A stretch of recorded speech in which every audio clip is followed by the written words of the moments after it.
We are on with Spicy Business Talk with Diana Price via Skype, I should say. Take it over, Diana. Hey, that was Anita Castile, my awesome, brilliant expert co-host. Thank you for being there, Anita. This Sure. is Diana Price, and we are broadcasting from the National Minority Supplier Development Council's conference in San Antonio, Texas. What an amazing conference we've been in. You know, this conference is all about minority business development, and you should see the people developing relationships, making opportunities happen. I mean, creating relationships. I have one of the amazing speakers, keynote from last year and this year, sitting right by me. His name is Mr. Clifton Talbert, and we're going to hear from him a little bit later. Say hello. Hey, guys. I'm actually waving my hand. You may not see it, but I'm waving it. We see you, Clifton. And We see you over here. Thank Yes. you. And speaking of minority business development, and speaking of really superstars, we have the pleasure of having a lady with us that has so many awards it would take me 30 days, I think, to read them all. Miss Martha Daniel of IMRI. We're going to be hearing from Martha in just a few minutes. Martha, are you there? Say hello to everybody, Martha. Are you there? Hey, hello. Wait. Okay. There she Martha. is. There she is. And Nancy, the expert public speaking coach. Nancy, where are you? I don't see you, Hello. Nancy. That's okay. I can't see you either, but I can hear you. Okay. You sound wonderful. Very We can cool. see So, you, Nancy. What's and that? Anita,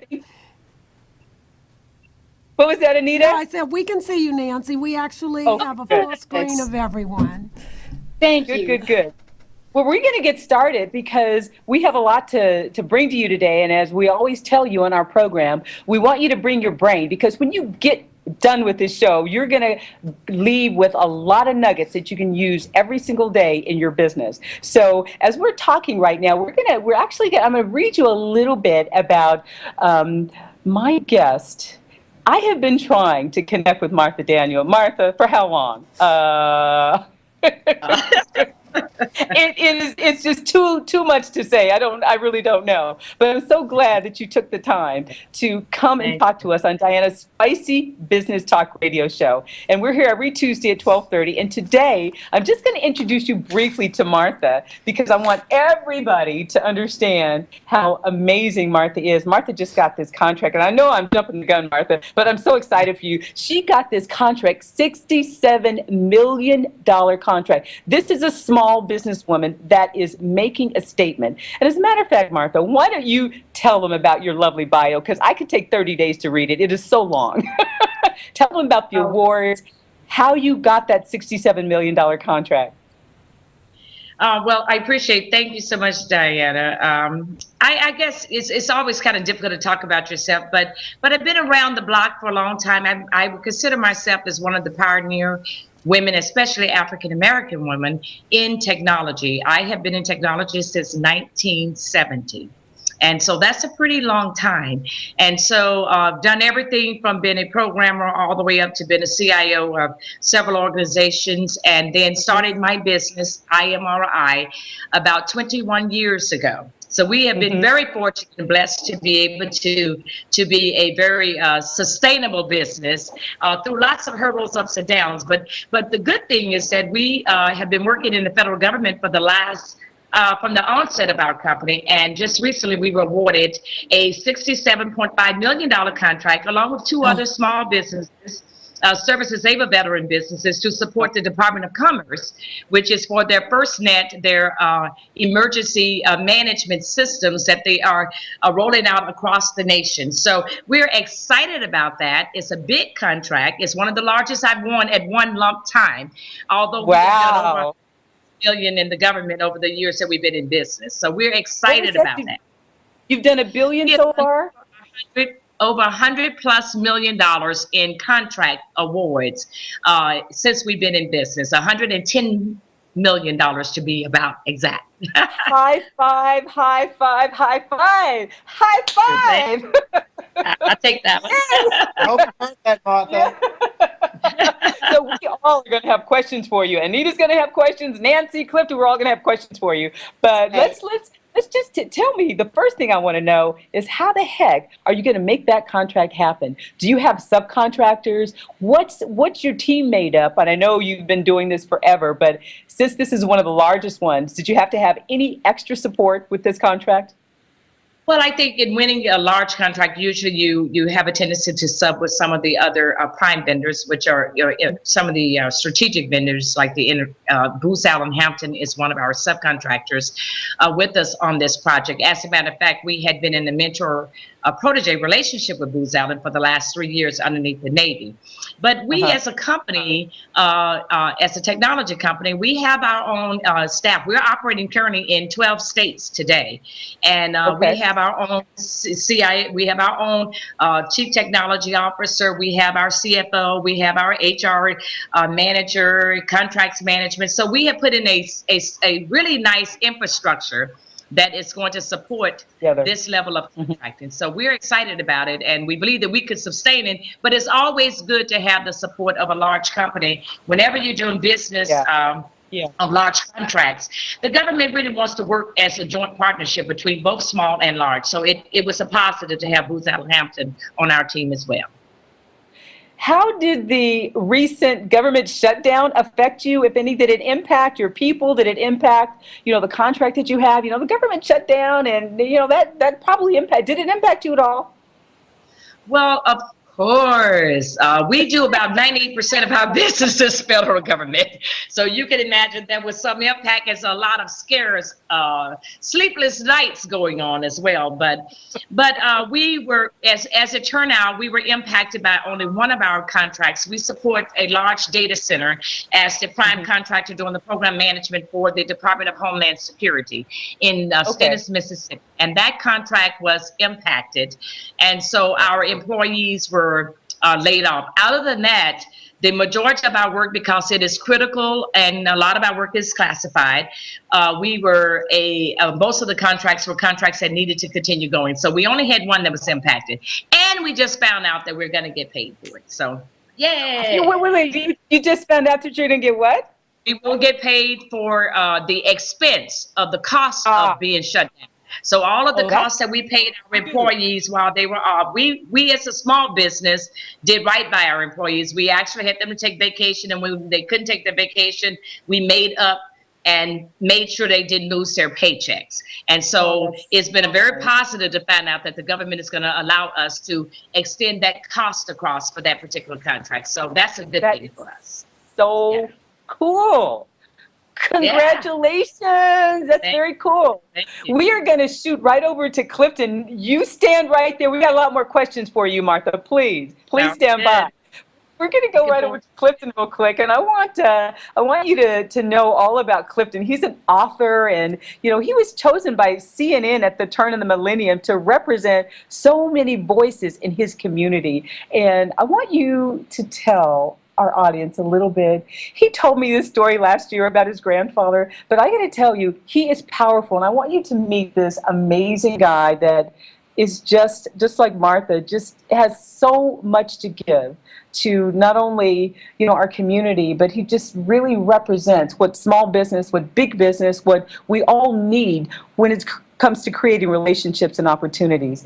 Clifton, talk to us. Well, Martha and everybody else, it's great to be here on the show and to be here in San Antonio.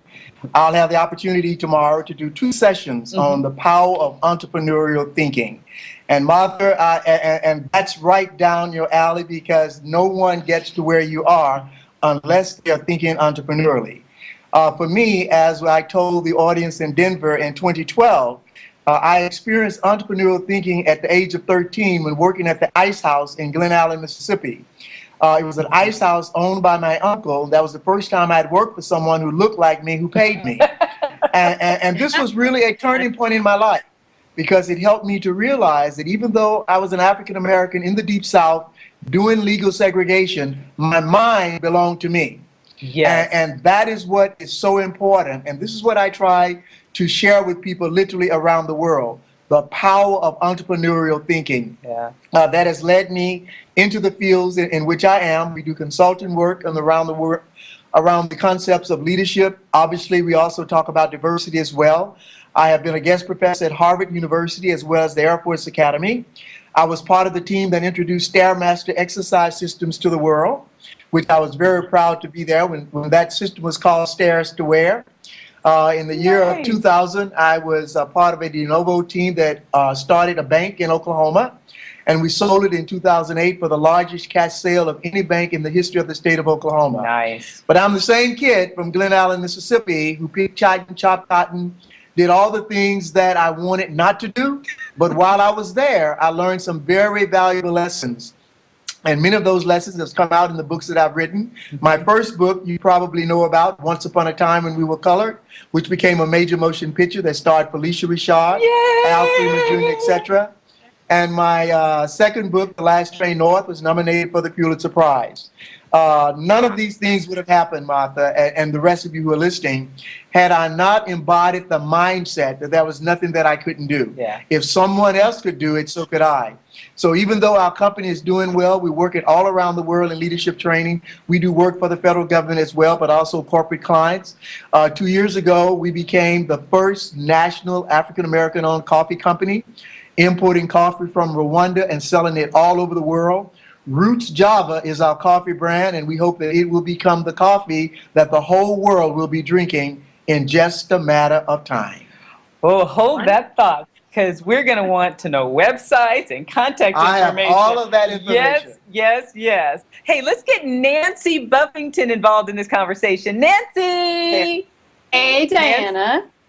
Hey! Now, Nancy is a public speaking expert, so I know she's critiquing how we're talking and how we're projecting, and she also just did a great book, a little kid's book. So, Nancy, talk to us about your background, and, Nancy and I have been friends for, last couple years, and so it's just a pleasure for your success on the new book. So tell us all about your new book, and, let's get this conversation going with you. Come on, Nancy.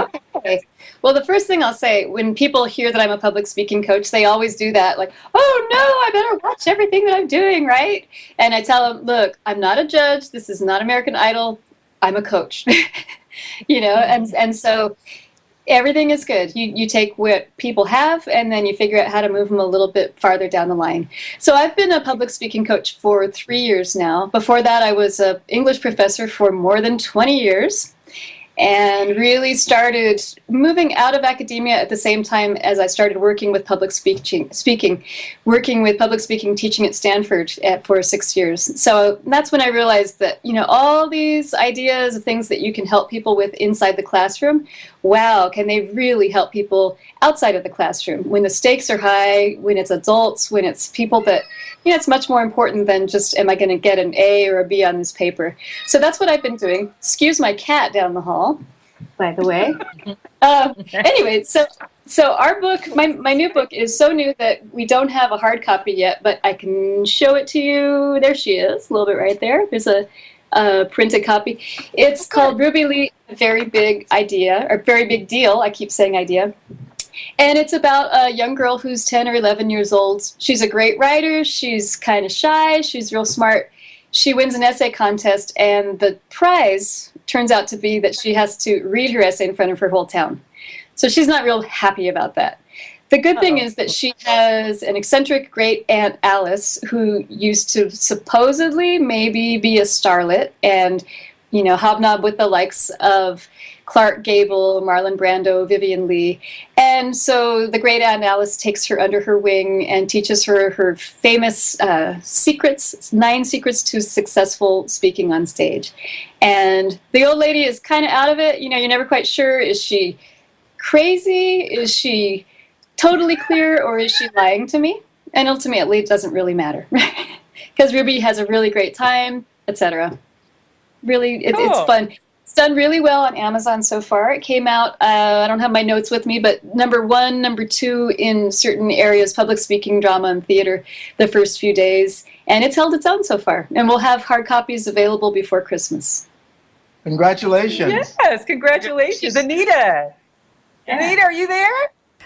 I am here. I am just taking it all in. Every time I sit in with you, Diana, I am just amazed by the guests that you have and how much I really learn. I mean, it's just been a pleasure. So I'm just taking it all in. Will you just chime in anytime when you have questions or anything like that? Because I just wanted, because Clifton has written a book, Nancy has written a book, and I know probably Martha has. How many books have you written, Martha? I've written two. The first book I wrote was in year 2000, the year 2000 crisis, which was called On the Other Side of Midnight 2000. It was a technology type book guide for executives going through year 2000. And just recently, I participated with 13 women in a book called $1 Million Conversations. And I was author in that, and my section of the book was written, "Don't let nobody turn you around." And so I could understand, Clifford, just when you were talking about that. That's right. From where We're on the same page. Can't let nobody turn you around. And that's what I'm going to be talking about tomorrow. I have two sessions. And I will quote you, Martha, because as a living witness, that you don't have to be afraid of fields of entry. But there's one section in my new book, which is called The 7 Winning Strategies. The second strategy is be determined, which I call the code word for hard work and heavy lifting. Because those are the two things, when combined together, really get you to where you want to go. And I know you know that story well, because anyone who has succeeded, they have definitely done the hard work. Yes. They have definitely done the heavy lifting long before they walk out on the stage of success. So you're absolutely right. I agree with you. Yeah, I love that heavy I can't lifting. wait to read your book, Clifford. Okay. I mean, it will be out shortly. I'll be teaching from it tomorrow, but my publishers say that it should be out by the end of the year. I'm wanting it to be out for Christmas. That's the entrepreneur in me, because people buy things for Christmas that they do not buy any other time of the year. But if not, we're going to push it to February. Okay. Thank you. Mr. Talbert, I do have a question for you as far as the Roots Java, the coffee aspect. Yes, ma'am.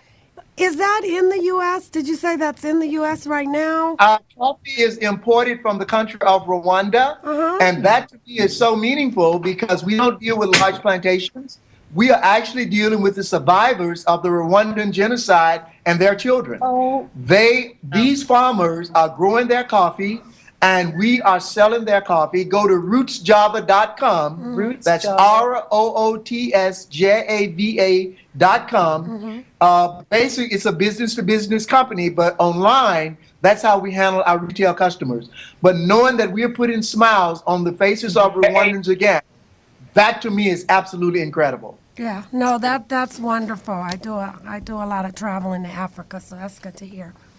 That's right. Anita, tell them about their travels to Africa. That's right. She travels a lot in a training and leadership capacity. Right, Anita? Yeah, I actually work for a nonprofit, AIDS Healthcare Foundation. So we're in 27 countries. So I'm in, South Africa a lot, East Africa. I've been all over Africa. We're in Europe. So I'm always excited when I hear about things we're doing, especially in the African countries. So I'm definitely going to look that up.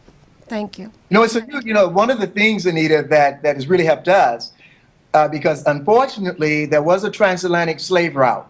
Our coffee is literally coming down the pike from Rwanda on that same trade route. Wow. New products, new partnerships, making partnerships across the ocean. Excellent. I literally cannot believe it. Excellent. I love it. How did that happen for you? Well, some things you plan, and I'm sure in the world of Martha, you have to have strategic planning, but sometimes you're having lunch at the right place at the right time. I get that. And this coffee opportunity came, and the gentleman who actually founded the company, he's the president of a major college, and for 2 years, he'd been looking for someone to actually take this vision and take it nationally, and he had met with me on some consulting work, and realizing that I was part of the team that brought Stairmaster to the world, he called me one day and said, "Mr. Talbert, I think we found the guy who can really make Roots Java work." I said, "It's about time. Who is it?" He said, "Well, it's Clifton Talbert." It's you. And I had to go home and talk to my wife, because we have a company. We are already paying mortgages for a lot of people. I said, "Do we want to do one more thing?" And so the long story short is we said yes. And upon understanding that our cause is a private business that is socially conscious. And that to me is so important. Yes. Because I'm a firm believer in free enterprise. I'm a firm believer in owning your business, but I'm equally a firm believer in giving back. Absolutely. And I want to put a plug in here for our sponsor who is, and I know, Martha, you've got a comment, but our sponsor, Pitbull and RMC Media on Air, is another one of those hard-charging entrepreneurs. And a shout out for Larry Witherspoon. Thank you, Larry, for all you do to make this international broadcast, not only nationwide, but he has a footprint in just about every single country in the world with RMC Media. So congratulations to you, Larry, our sponsors, Pitbull. Martha, you had a comment. Oh, no, I was just thinking about as being an entrepreneur, some of the things that, as he said, he was sitting in the right place at the right time. That's really important because networking is really the key. You know, you just, when you meet people, you don't necessarily meet them primarily for doing business, but once you start talking, you'll be surprised at how things can move ahead for you. And I think that that's one of the things that we, as small businesses, you get so caught up into doing our day-to-day that we fail to get out and do the proper networking, which I believe is one of the attributes that have contributed to the success of my company over the years. You know, one thing too, the third chapter I'm going to talk about tomorrow is build a solid relationship bridge, internally and externally. And you know, as well as others who are listening, people are at the core of success. Yeah. Because it doesn't matter how successful you are. If no one is buying it, you got a problem. If no one wants to use it, you have a problem. Absolutely. So people are still an essential part of workplace success. Without people, you have no business. Right. There's nothing That's really left. That's really at the core of what I talk to my clients about. You know, they often want a formula, you know, teach me the tricks, teach me, you know, exactly how much eye contact should I make with somebody, you know, and it's about being real. And if you don't have real, you don't have authenticity, right, Diana? You don't have the passion. You don't have we like. Well, I tell you what, Anita, this is funny. Being from the Mississippi Delta, when I'm teaching at Harvard, they tell me, Mr. Talbert, this class is only 45 minutes now. You can't be here forever. And I tell them that in the South, we didn't invent the clock. We invented the front porch. Blame them. But I promise you this will be quick. This will be really, really quick. This will not be typical Clifton. But one of the things that I find to be important is when you deal with people and when you deal with relationships, is helping people to truly understand that they can be positioned themselves. They can position themselves to anticipate the possibilities. That makes the conversation more meaningful. Every day I get up, I anticipate meeting someone that I can help or someone that can broaden my perspective. And I go into life that way every single day. So anytime I sit by someone on the plane, it doesn't matter that I don't know them. I'm sitting beside another human being who just might be the answer to the question that I have. I can't tell you how important it is. And you know, one thing that back in the South that my great aunt always tell me, she said, boy, you know, stop walking too fast. You outrun your own shadow. Well, you know you can't outrun your own shadow, but she was helping me to understand that being strategic in my thought, those were not the words she used, but she was helping me to understand that I will need people. And if I am walking so fast that I do not have time for people to listen, to converse, to talk back and forth, to get answers, that I will miss some very important things along the way. Absolutely. And that is so key. Absolutely key. I love the fact that you talk about Mississippi because, you know, I'm a Southern girl too. Okay? Most people are, Martha. In case the rest of the world exists because of us. I get that. My parents are from the South too. Where are you from, Martha? I'm originally from Memphis, Tennessee, but all of my family was born in Mississippi. And so as a child going back, and just recently, my mother is 88 years old, and just recently I took my mom with me on a business trip, and most of, about 2 years ago, about a good 50% of my employees all were in Mississippi. And so when my mother went with me to my clients, and they were calling me Miss Daniel, and referencing and meetings, she just couldn't believe it in her lifetime that she could live to see something of that nature. So I could truly say that some of the teachings and the things that have gone on in life, and to be able to live a dream that my mother had, to see her daughter being called Miss Daniel and being addressed, that she just couldn't get over it, and all other people didn't look like me either. So she was just like, Well, you know, "Girl." that's the thing, Martha, because our relatives, those grandparents, those aunts and uncles, saw their future through the lengthening steps of every child. And that's what we're missing today in many of our urban areas. We don't have the visionaries That's right. who are literally seeing their future in the future of others. I mean, there is no way that I could be here today. I mean, there's literally no way. Do you know my fourth book, 8 Habits of the Heart, Sandra Day O'Connor read it and invited me to address the United States Supreme Court. Oh my God. How could you do that if it were not for those incredible people who literally poured the vision into your life? Yes. They didn't have the opportunity, but they had vision for your future. So your mom should have told those people, quit talking to her. Talk to me. I Talk to am me. the win. That thing. I'm the one that taught this situation. Yes. Yes. Now, on that note, you guys, both of you, and Nancy, Anita, everybody on this call, I'm going to start with Martha, because I want, you see, the things that you're talking about in your business is passion. You can tell that you are so passionate about what you do and helping people. I've heard that thread between everybody on this call, helping people. So what are some of the things you can share with our audience about, number one, the most exciting thing in your businesses, and how people that are coming up through the ranks, going through some of the things that you both went through in your life, And going through now. and continuing to go Yeah, through now. sure. What can you share with them? Because there are always going to be failures. There's always going to be those times when you have to pick up your boots. You're going to make 2 steps forward and take 10 steps backwards. But we want to hear some things that you guys have been through that we can really sink our teeth in to show other entrepreneurs and small businesses and large businesses like your level. What kind of tips can you provide? You know, some just things that we can say to how can we get to the level where you are? It's coming out of Martha's mouth right now. Come on, Martha. We're waiting. One of the things, my favorite one that I share is, I have 2, but I'll share one right now, is you cannot accept no for no. Bottom line, no just doesn't mean no to me. And no means that no, you can't help me do it, but somebody else next door can. Or no means I may not be able to find a way this way, but it means I'll find another way, another direction. So my biggest talk is that no's, you get so many no's in a business because you're marketing, you get no, no, no, no, no. And one day you get a yes. You get no, no, no, no, no from the banks. And one day you get a yes. So that no means you go back and regroup and go back out there and try it again. And you come back and regroup. And so that's my biggest one, is that for success, you have to be immune to a no. Yeah.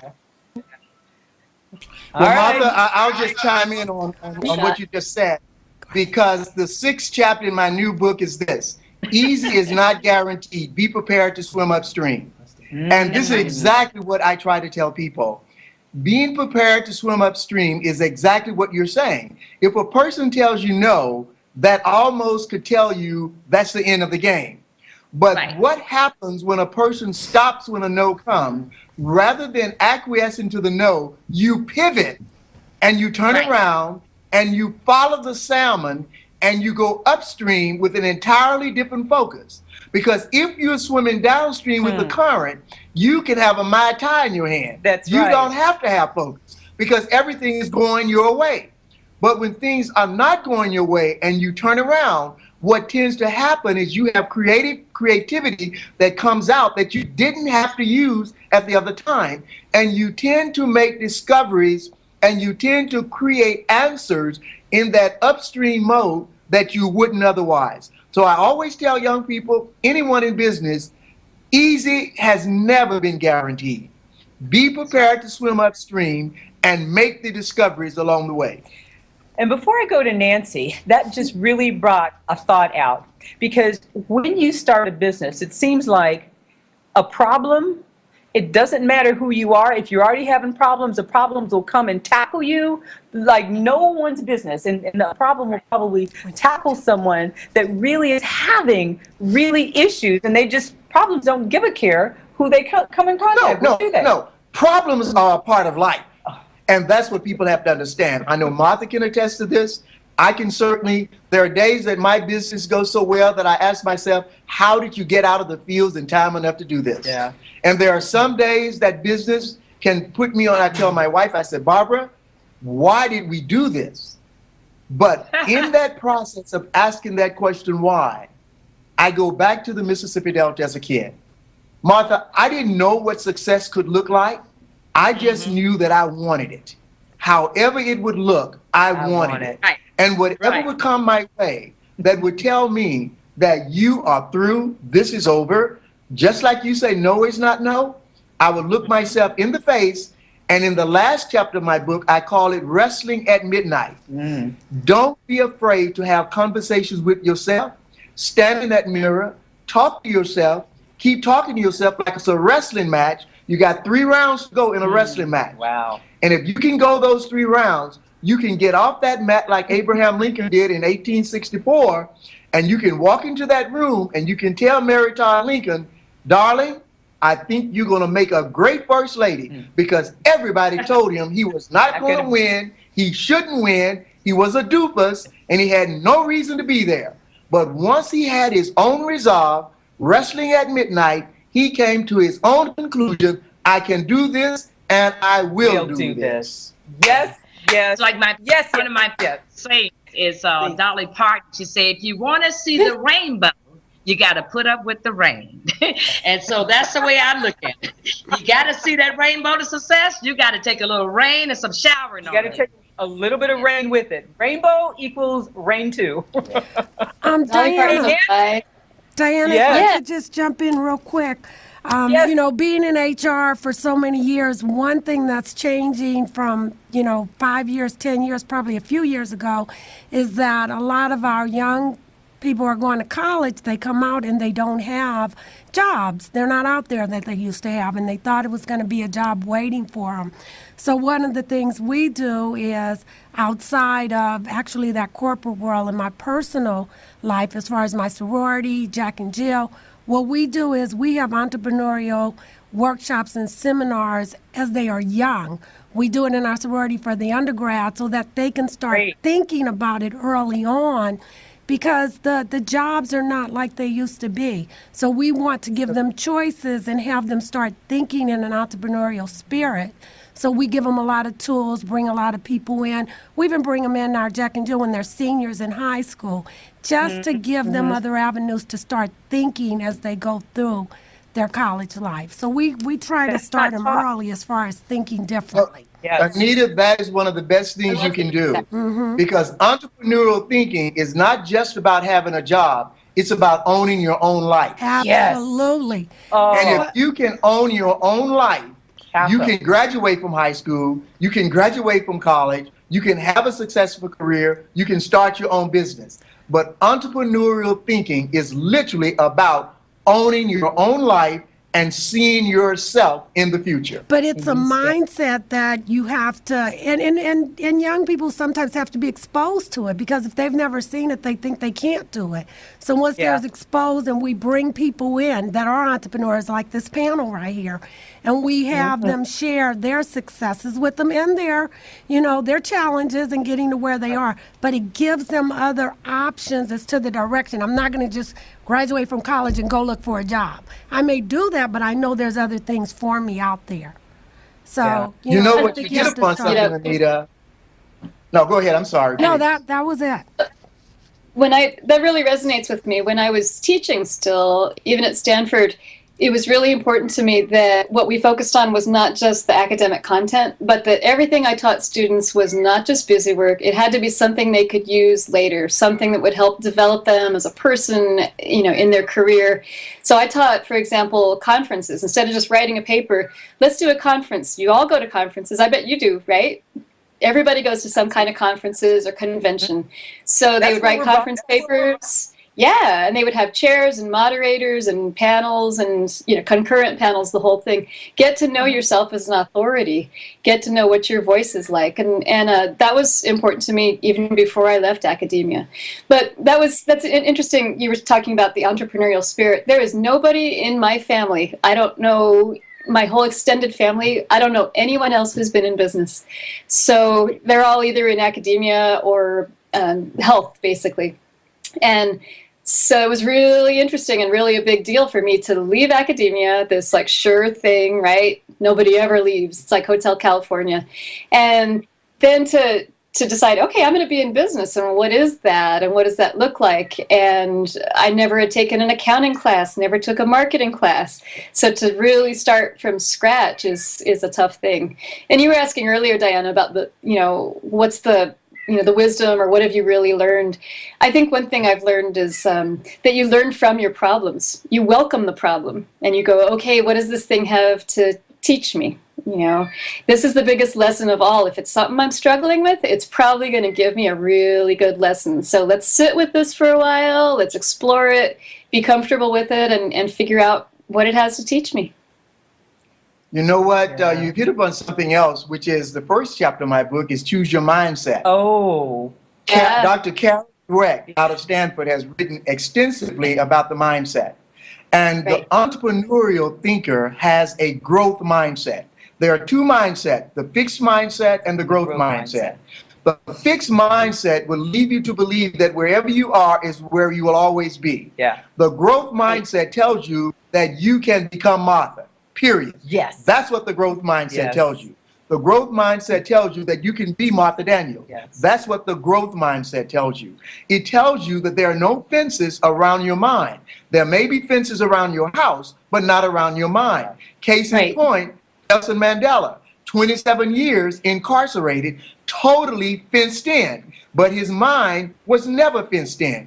At the end of the 27th year, Nelson Mandela came out not pissed off and ornery, but he came out ready to become the president of his country. That's a growth mindset. That's a growth mindset. You bet. You talked about the growth mindset in Denver. Yes. This is the one thing, and not only the growth mindset, I think you had about 7 or 10 tips. Yeah, that was 7 There were tips. 7 tips that had to do with how you operate, Right. and it all had to do with your mindset. It all had to do with that. So this gentleman is just, to me, rocket science. He's a rocket science. He's rocket science. So I'm looking forward to that book too. Yeah, so am I. Really looking forward to that book. And that session tomorrow.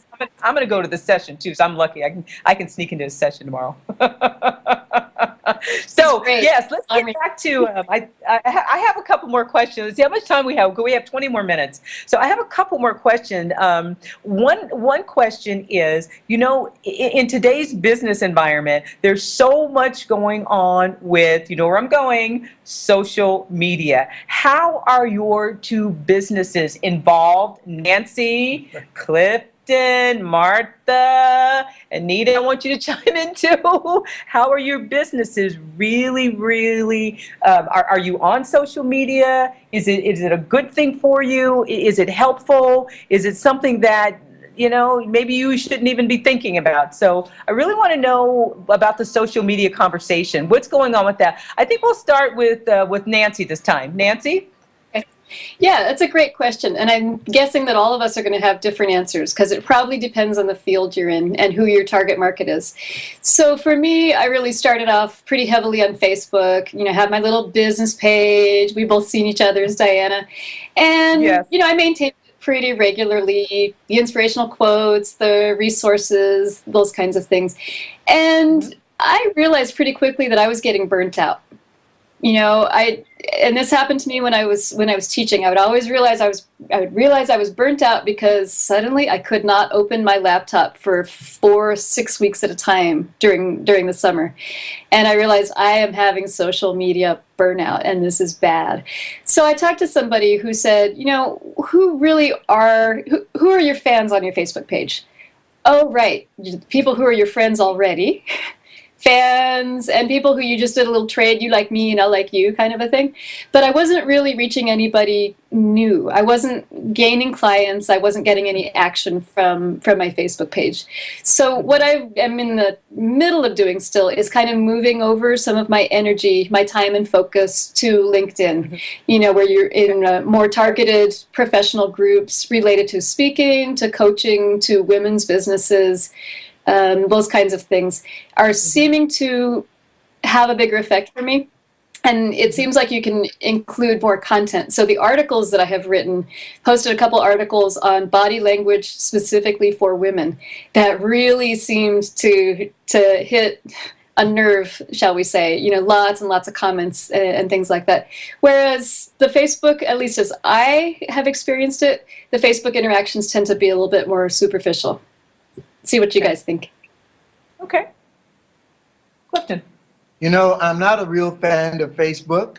I'm a little bit more in tune to LinkedIn, simply because of the professionalism. I really don't enjoy sharing every tidbit of my life. I think that is unnecessary. I think people need to be doing things that are much more productive than that.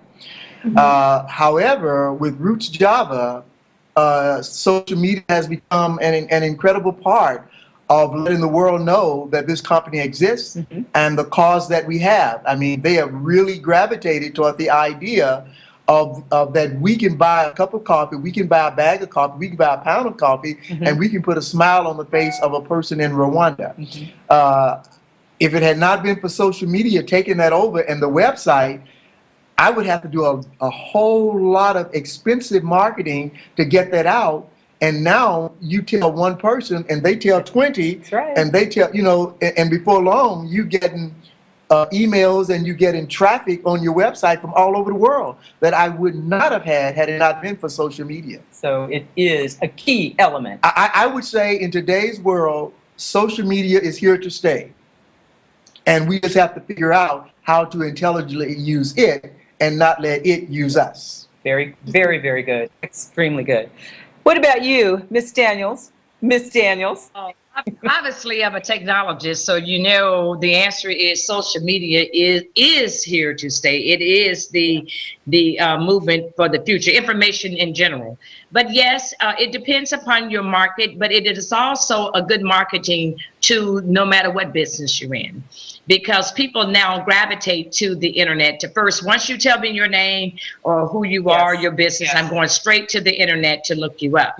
So what you want them to do is find the right kinds of things. So if you even if you have all good things, you want them to find the message that you want to have delivered. So I truly believe that and we just started using Facebook as one of the means. Facebook, LinkedIn, Twitter, all of those are there.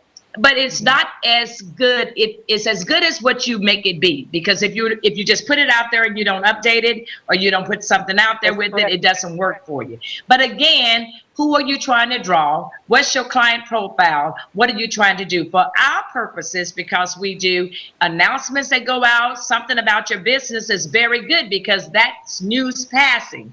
And everybody likes news and everybody likes good news. And so that's part of your branding. And so I believe that having the social media in your life for your business is certainly a positive, but you got to be careful of what you put on it and the kinds of things that you put on it. You have to be careful what your employees put on it and the kinds of things that they say on it. And so you really have to manage it. Okay. And that's the key word, Martha. It requires management. Yes, it does. Especially when you look at it from the workplace perspective. It really, truly does. It definitely has to be managed. Right. Anita, you still with us? I am. Again, I'm taking it all in. And you know I'm big on social media. So, you know, that just goes without saying. Absolutely.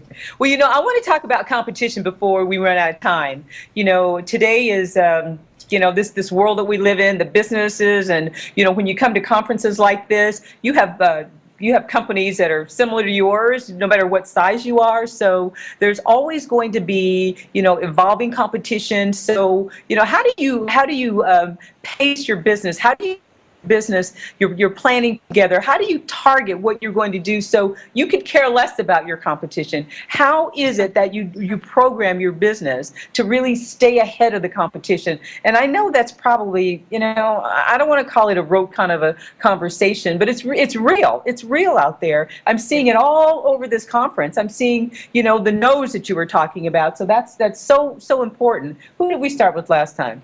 Martha. Martha? Is it Martha's turn? It could be. She has It's an Martha's answer. See, there it is. She got an idea. All right, Governor.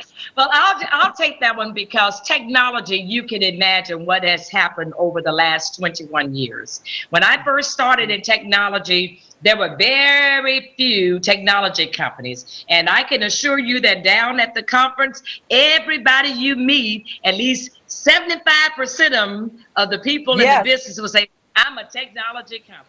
And they're doing technology out of the trunk of their car and everywhere. So competitively, I had to really drive in a way to deal with competition, because it is there not only from small, large, medium, it is there in every aspect of the business that we're in.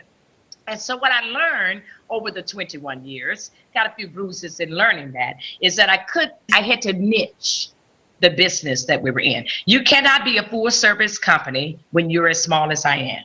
So we began to identify the very niche. We also began to look at the industry, the trending of the industry. Where is the industry going? So that technology moves very rapidly. So I always staying ahead so that you're a step or two in front. The competitive side of that means, which cybersecurity is where we've been for 4 years. People are just beginning to talk about cybersecurity, but IMRI has supported the Executive Office of the President, the Pentagon, the U.S. Cyber Command, all of the combatant commands in cybersecurity.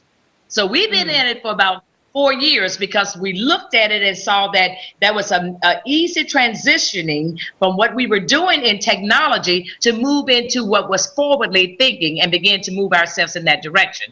So competitively speaking, you have to look the look. You got to put some money in marketing. You have to have a team. If it's for me, for my size business to grow, I have to have a team of professionals that understand the business that we're in. Otherwise, I cannot be successful in the business today as I started 21 years ago. Okay, 21 years ago was a little bit easier to do what I'm doing. But today, it requires to have a team of solid professionals that understand the business that we're in and to be able to market it as such. Yeah. And I would agree, Martha. And deliver. Yeah. In my consulting business, I think with the downturn of the economy and so many incredible people being laid off, you had so many consultants coming out of the woodwork. And there was a time that when you wanted leadership discussion, there was nobody in this country who could do it better than I could. We had developed a diversity program called How Does Ray Look in Your Organization? RAY is an acronym for respect, affirmation, and inclusion. Oh, because those are the three things that every human being needs, and they cannot get it from the hard assets of the company. Wow. However, competitiveness just showed up. So I had to try to, as you said, distinguish myself in a way. Fortunately, as a writer, I could write a very specific book to accommodate what I wanted to talk about. That would also help to set me apart as well. And in the coffee business, everybody is selling coffee somewhere, but none of those people are me. There's only one Martha. That's right. There's only one Clifton. That's There's right. only one Anita. That's right. There's only one Martha Daniels. So the uniqueness that we have, that becomes an asset that no other person on the face of this earth will ever have. That's right. So you really, in order to really come against competition in a very healthy way, is to be able to know who you are, be able to package yourself well, and be able to know your assets, and be able to give those assets, sell those assets, loan those assets, because they are the defining moments. A lot of people can do what I do, but no one can do what I do the way I do. The way you do it. That's right. I agree. I agree wholeheartedly. And there's only one Nancy. So Nancy, So, Nancy, tell us a little bit more. Everybody Good, wants thanks. Clifton. We're done, Clifton. We're gonna let your fan club get you in a minute. Go get your phone, Clifton. Go. Everybody wants Clifton. All right, So, everyone, Nancy. yeah, the only one of me. So I'm just really agreeing with what the everybody else has said so far, which is, there really is only one you. And when I again went out of academia and I thought, oh geez, what have I done? How do I set myself apart? I don't even know the first thing about business. Well, that's true. And there are a lot of things I did need to learn and still need to learn about business. But what I was discounting that whole time is 22 years of teaching and the fact that I have a PhD and where I've taught and those kinds of things. And I realized, I really discounted the value of a PhD till the moment I walked off a college campus. So when you're teaching, when we were at Stanford, for example, there were a couple people in our program who had PhD after their names on their business cards. And we kind of secretly all made fun of them. Because of course you have a PhD. Duh, you wouldn't be here otherwise. And then, so I never even thought about it at all. Like, of course, don't call me Dr. Buffington. I'm just Nancy. And then, I walk off the campus and suddenly you realize there really is a significance. There really is a mystique. And it's not all just, it's not just a mystery. It's a, what am I thinking about? It is real. There is something to a PhD, if nothing else, the years you put into it. But, so there aren't a lot of other public speaking coaches who have that academic background. And so that's an easy way that I discounted at first that can set me apart from people. I know how to do research really well. I know, the academic world. I know how to navigate between lots of different communities. And I can write well. Like Clifton was saying, you have a book and now the book dovetails with your consulting work. That's a huge thing. And so anyway, it's these kinds of things that it can be right in your face and so close up and personal with you that you don't recognize it. And that's most likely to be your most competitive edge of all, who you really are. Wow. Excellent. Martha Daniels, Yes, will sir. you allow me to put a challenge out to the people?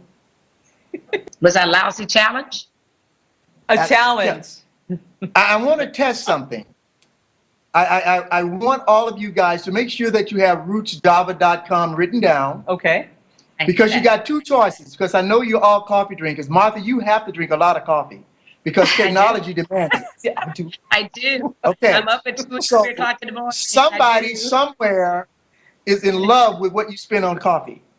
But I want to give you an opportunity, because what I'm trying to see happen, most of my clients that are really doing well in our business don't look like me.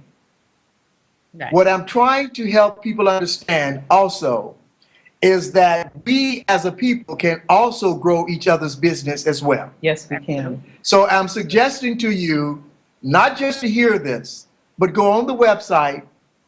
The coffee literally is some of the best coffee in the world that is grown in the mountain regions of Rwanda. I just happen to be very fortunate to be in a supply chain that was almost totally covered by Europe, that I was able to get into that supply chain that is almost endless to bring this coffee into our country. Very cool. But to see people like yourself saying, Clifton, that's a great idea. I'm going to, not that I have anything against Folgers or Maxwell, even in the coffee that I know you're drinking, but like my great aunt would send me to the store when I was a little kid. Boy, go uptown. That's what we call it, uptown. One store, but we call it uptown. Go uptown and get me a pound of Maxwell House coffee, the drip kind. And I would go and get the coffee once a month. If I made a mistake and got regular, I had to take it back. So now I wish my great aunt was living, because I'm still going uptown to get coffee, Yes. but this time it's my own coffee. Your coffee. Oh, That's the that's difference. And Big we can difference. make that difference real Yes. as a group of people. Absolutely. And I want to take the opportunity thank you for that website information. I want to take the opportunity to get Nancy's website and to get Martha's website, and I want to actually share my website with you too. You know, we're here on every single Tuesday at 12:30 Pacific with a lot of high-profile guests. Next week we're going to be looking at, Henry Cisneros was here at the conference. Okay. He's going to be coming on our show, and David Segura. You guys may know Henry Cisneros and David Segura. Yeah. So they're going to be joining us as well. So I want to, Martha, give us your website, and then Nancy, give us your website and how we can find out more about what you do and how we can help you with your business. What can we do to help you with your business? Okay, well, my website is www.imri.com. Very simple. And just real briefly, what we do is technology, engineering services, and cybersecurity. And so our venture and our growth today is in the cyberspace. We're doing infrastructure type work for the utilities and for the state and local government. So what I suggest is that just let your politicians and your state and local people know that have you dealt with your cyber issues yet?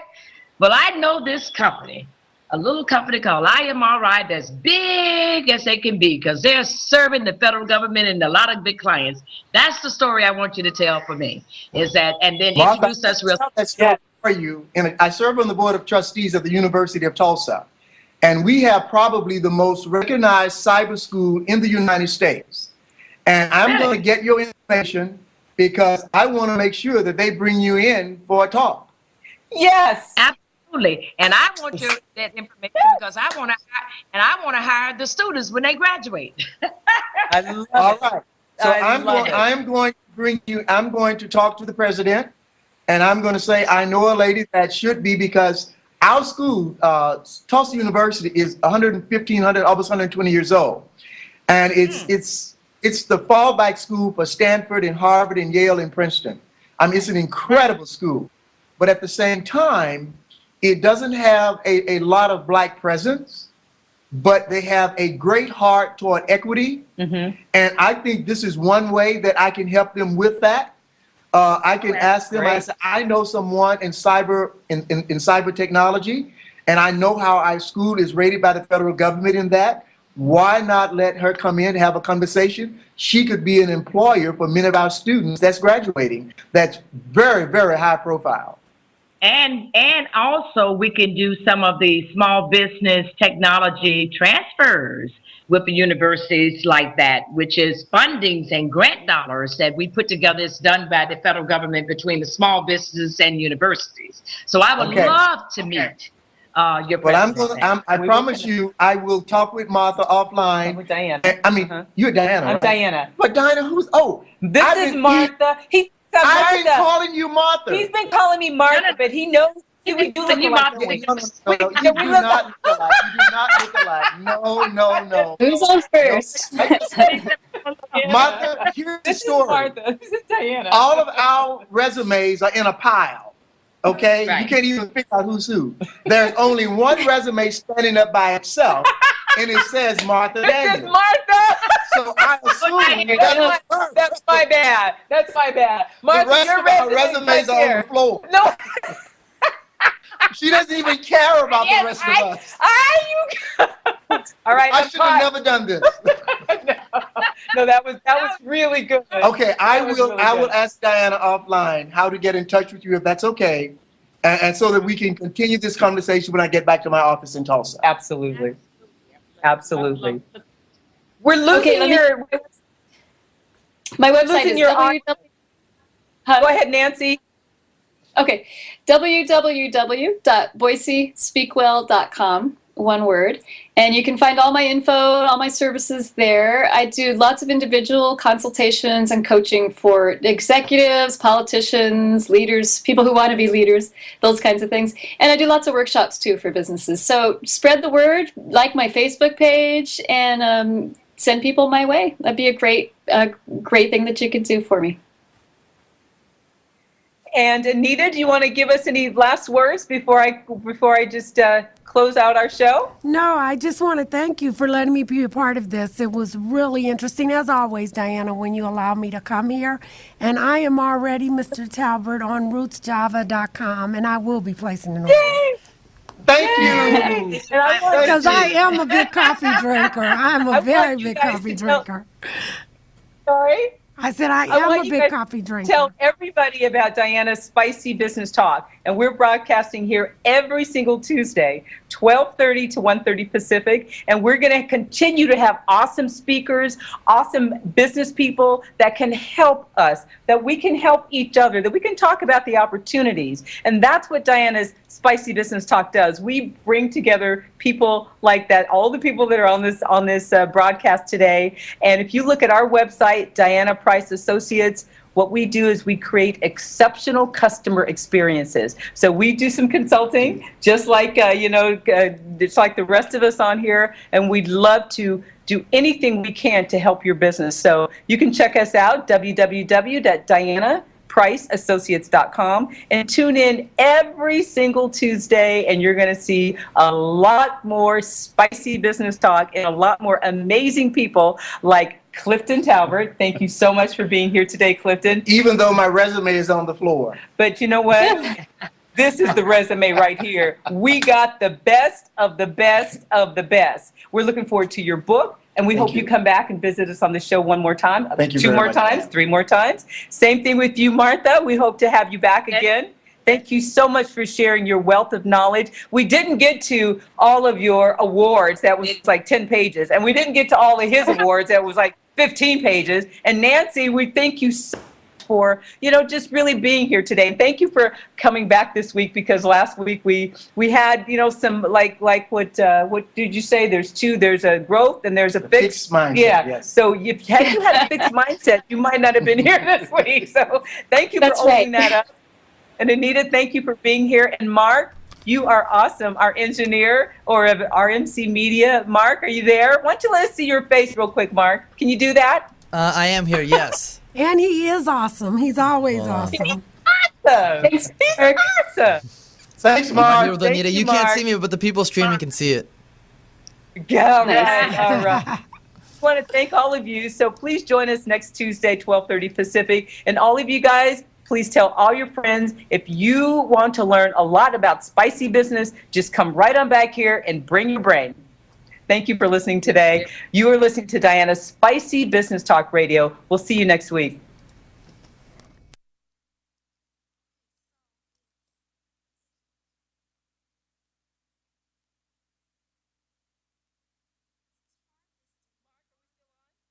Yes, I'm still here.